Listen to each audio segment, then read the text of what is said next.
In Blender, you can link two objects together, and then once you move one object, the other object will also move along.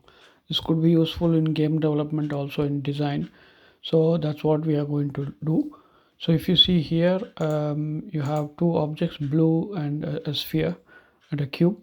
And I select cube and the sphere together with the shift key. You can select both and then right click.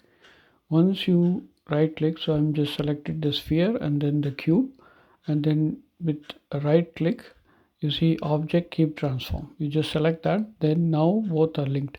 Now when you try to move either of the objects by using the middle mouse button or any other way, then the other object will also move. And this is how you basically connect two elements with the functionality object keep transform.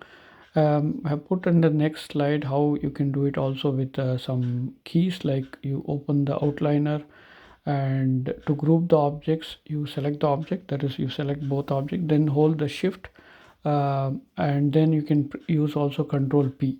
So you can use control P or right click and then click on the object keep transform. So this links basically two objects.